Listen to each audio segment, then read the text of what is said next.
खड़ी है, भगवान ने गर्भ की रक्षा की, बाहर आए तो कहते हैं कुछ मांगो। उत्तरा के ऊपर जब विपत्ति आई तो उत्तरा ने जरा भी देर नहीं लगाई, दौड़ पड़ी भगवान के पास में कि प्रभु मेरे गर्भस्थ शिशु की आप रक्षा कीजिए।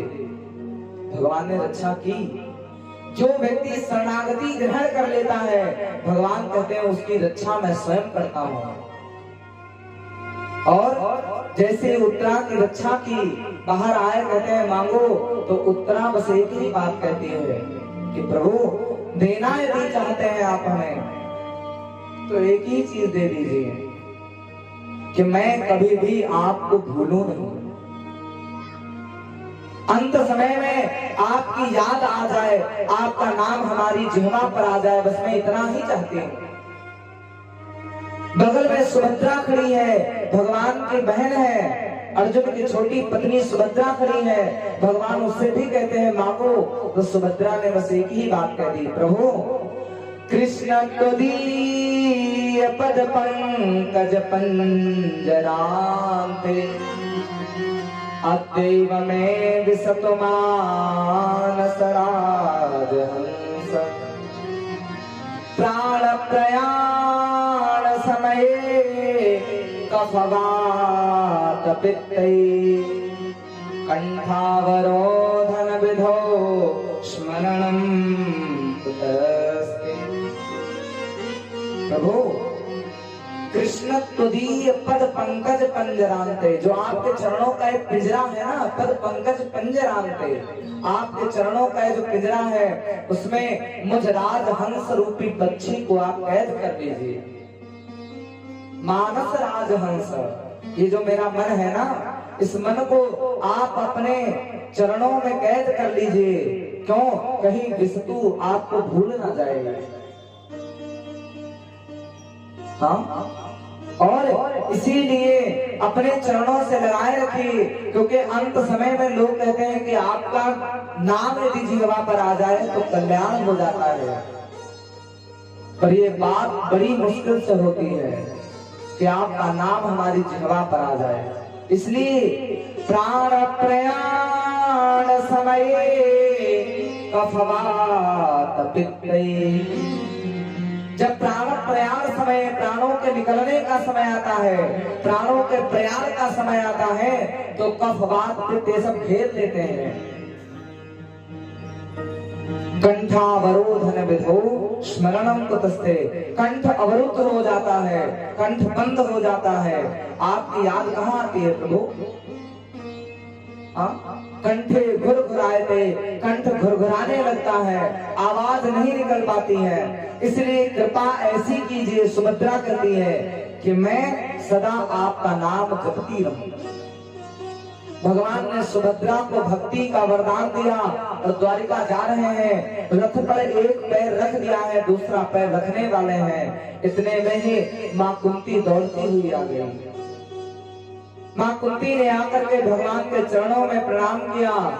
कृष्णाय वासुदेवाय देवकी नंदनाय च नंदगोपकुमाराय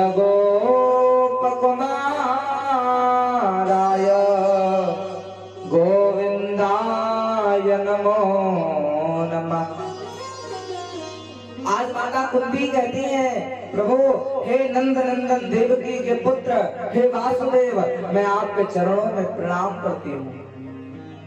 भगवान कहते हैं बुआ, मैं भतीजा हूँ, मुझे आपको प्रणाम करना चाहिए, आप क्यों कर रही हैं?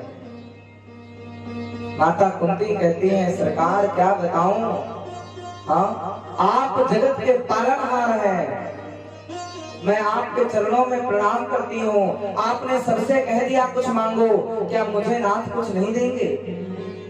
आज माता कुंती अपनी स्तुति में कह रही है, भागवत में सर्वप्रथम स्तुति कुंती स्तुति है, पहली स्तुति।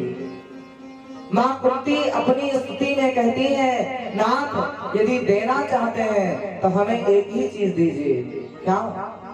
कि विपदा संतुना शश्वत तत्र तत्र जगद्गुरो भवतो दर्शनम यत्स्या पुनर्भव दर्शनम।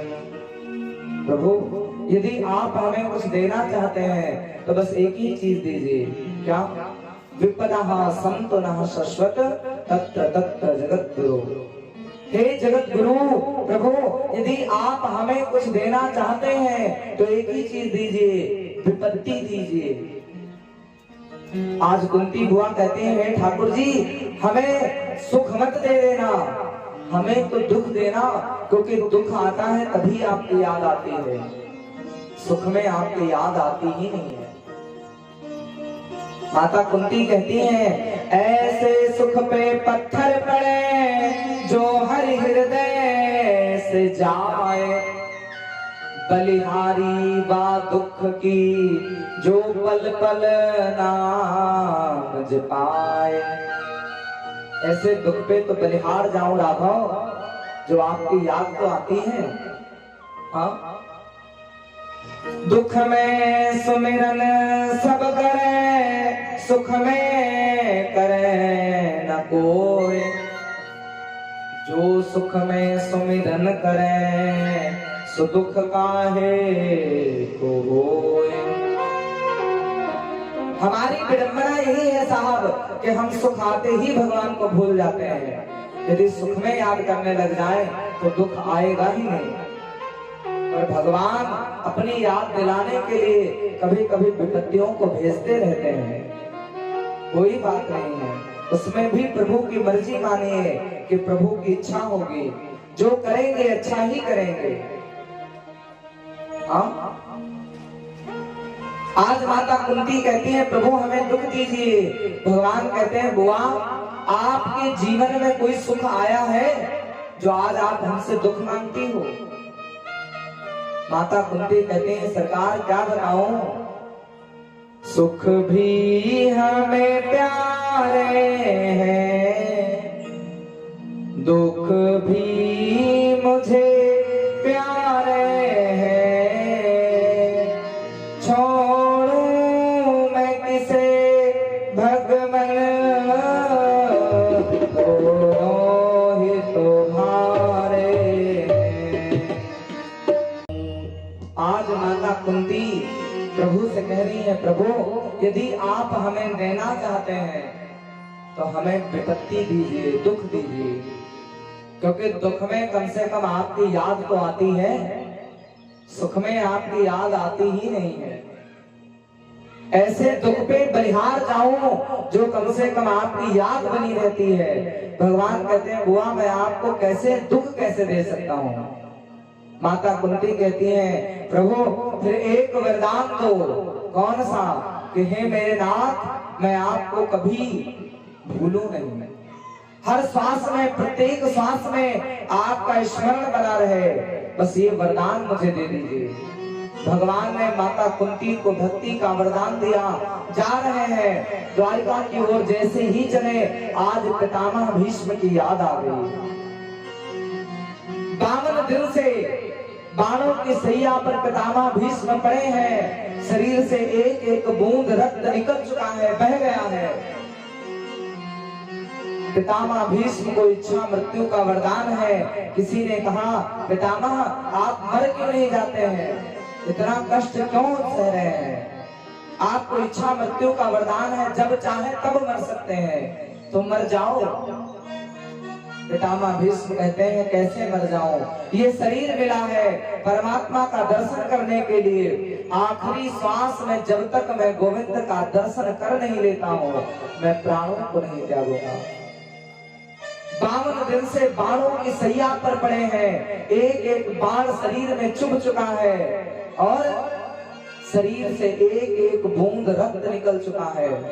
मरने की स्थिति में पड़े हैं पर मौत को गले नहीं लगाया। क्यों? आखिरी समय में मैं प्रभु का दर्शन करना चाहता हूं।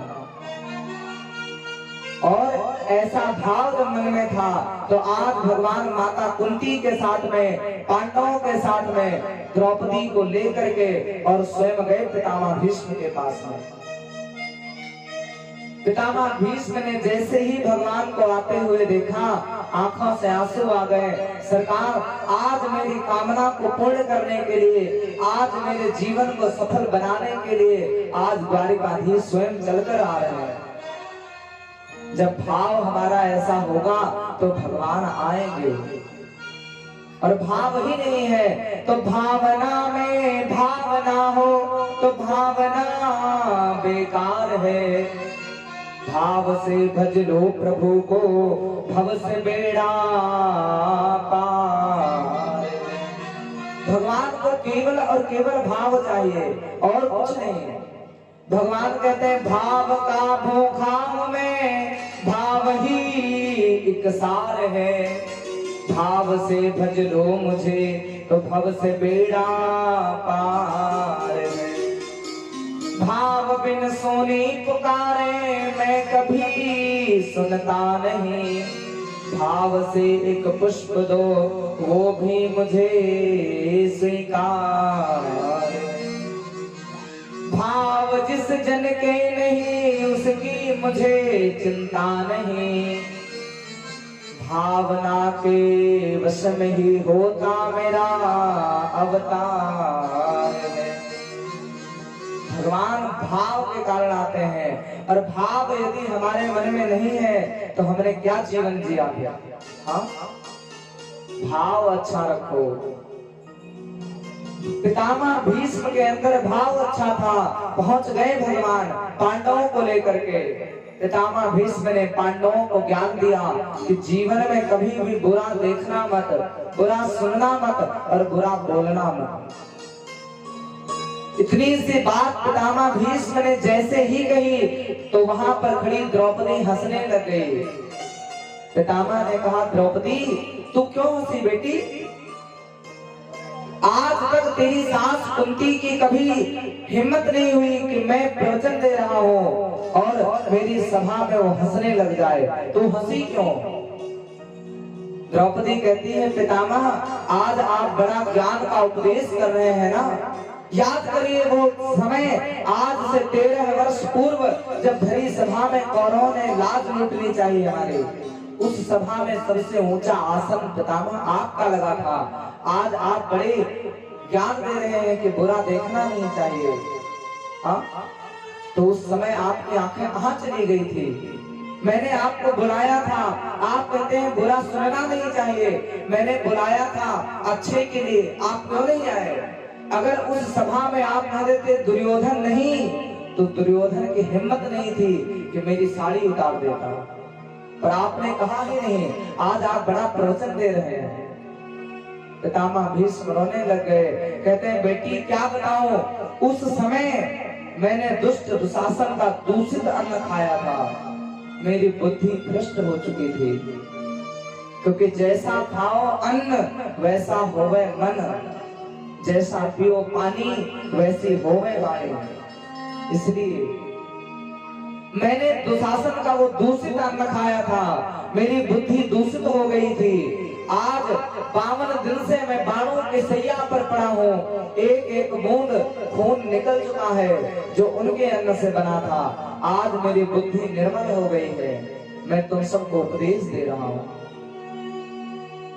आज उपदेश दिया है पांडवों को, और भगवान से एक ही चीज पितामह भीष्म मांग रहे हैं, प्रभु कितना तो करना स्वामी, जब प्राण तन से निकले।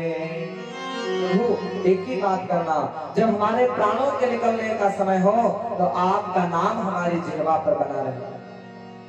हाँ, आना जरूर आना, राधे को साथ लाना, मुरली मधुर बजाना, जब प्राण तन से निकले उस वक्त जल्दी आना, नहीं श्याम भूल जाना, मुझे दर्श भी कराना, जब प्राण तन से निकले। श्री गंगा जी का तट हो यमुना कवंसी बट हो, मेरा सांवरा निकट हो, जब प्राण तन से निकले। और आना तब वो दृश्य कैसा होगा, आप किस प्रकार से आएंगे, वो भी पितामह भीष्म कह रहे हैं। पीतांबरी जैसी हो, होठों पे कुछ हंसी हो, छवि मन में ये बसी हो, जब प्राण तन से निकले। श्री गंगा जी का जल हो, और पितामह भीष्म कहते हैं गंगा जी का जल मेरे मुख में हो। श्री गंगा जी का जल हो, और तुलसी का दल हो, श्री यमुना का तट हो, जब प्राण तन से निकले। आना जरूर आना, राधे को साथ लाना, मुरली मधुर बजाना, जब प्राण तन से निकले। पितामह भीष्म ने बड़ी सुंदर स्तुति गाई, 11 श्लोकों में बड़ी सुंदर भागवत में स्तुति गाई। प्रभु इति मति रूप कल्पिता कृष्णा, भगवती सात्वत पुंगवे विभुम्नि, सुसुख मुपगते क्वचिद विहरतम। प्रभु ये जो मेरी मति है ना, ये आपके चरणों में लग जाए। इति मति रूप कल्पिता कृष्णा, प्रभु अपने चरणों में लगाए रखना। और बस पितामह भीष्म ने अपनी स्तुति को पूर्ण करते करते और प्रभु का दर्शन करते करते वहीं प्राणों को त्याग दिया। आज भगवान ने पांडवों को उपदेश दिया, द्रौपदी और सुभद्रा को भक्ति का वरदान दिया। आज भगवान द्वारिका लौट कर आए, वही उत्तरा के गर्भ में पल रहे परीक्षित, उनका जन्म हुआ और भगवान दर्शन देने के लिए आए। फिर बाद में भगवान ने 125 वर्ष की लीला जिस दिन पूरी करके गए, उसी दिन से कलयुग प्रारंभ हो गया। 5 पांडव स्वर्गारोहण के लिए निकल गए। कलयुग के पहले राजा बने परीक्षित। कलयुग के सर्वप्रथम राजा परीक्षित जी महाराज बने।